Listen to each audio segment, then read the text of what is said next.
ሰላም ጤና ይስጥልኝ የተከበራችሁ አባቶቻችን እናቶቻችን እህትና ወንድሞቻችን በያላችሁበት የእግዚአብሔር ሰላም ከናንተ ጋር ይሁንልን። እጅግ በጣም በመትወዷቸውና ጨዋታቸውን በመተከታተሉት እማማ ዝናሽ በሳቸው ስም የበጎ አድራጎት ድርጅት እንዳቋቋምን ይታወቃል። የምንሰራውም ስራ 3 ስራዎች ነው።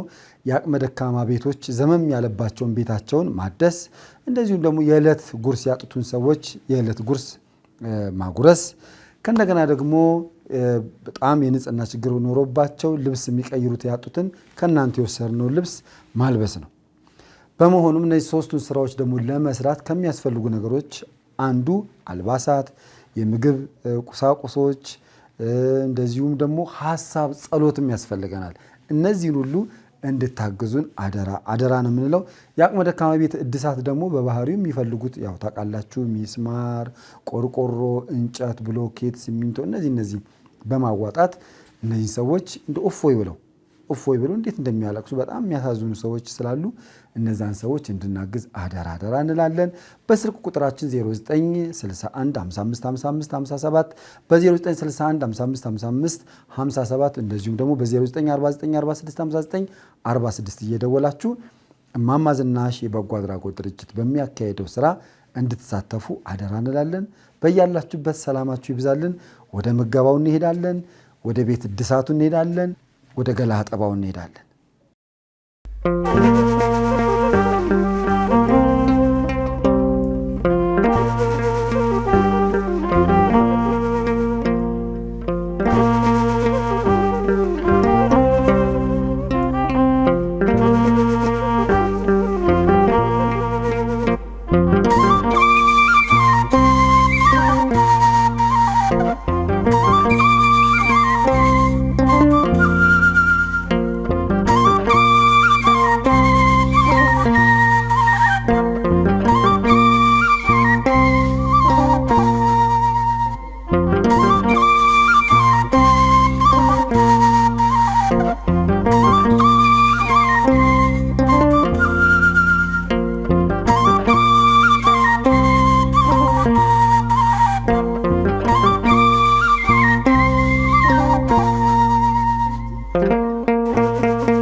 ደህና ዋላችሁ። እግዚአብሔር ስሙ የተመሰገነ ይሁን። የኃይለ ሰንበትን ነፍስ ይማርልን ቤተሰቦች የወንድማችን የኃይለ ሰንበት ቤተሰቦች ለተወሰኑ ሰዎች ነዳያን መግቡልን በማለት እንግዲህ እናንተን ለማስተናገድ መጥተዋል። እግዚአብሔር አምላክ የኃይለ ሰንበትን ነፍሱን ይማርልን፣ ነፍስ ይማርልን። ለቤተሰቦችም ደግሞ ሀዘናቸውን የሀዘን ዳርቻ ያድርግልን።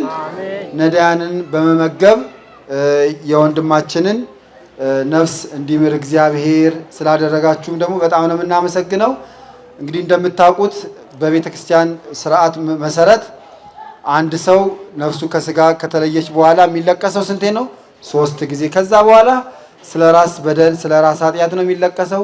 ከዛ በኋላ ግን የሚፈቀደው ነገር ምንድነው? በስሙ የተራበ ማብላት፣ የተጠማ ማጠጣት፣ የታረዘ ማልበስ፣ ተስፋ የቆረጠውን ተስፋውን መቀጠል እና ይህንን ስላደረጋችሁልን እግዚአብሔር አምላክ የኃይለ ሰንበትን ነፍስ ይማር።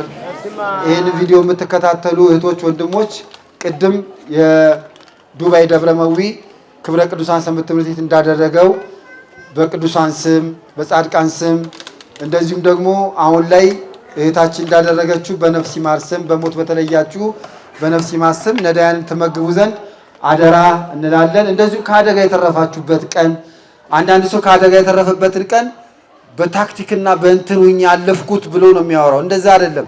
እድሜ ስለሰጠን ከአደጋ ተረፍኩኝ፣ ከአደጋ ያተረፈኝ እድሜ ለንስሐ ጥሩ ስራ እንድሰራ ነው። ስለዚህ ነዳያን በመመገብ ላክብረው ብሎ ሰው መመገብ፣ ነዳያን መመገብ፣ የተራበ ማብላት፣ የተጠማ ማጠጣት፣ ብዙ እንደዚህ ያደረጉ ሰዎች አሉ።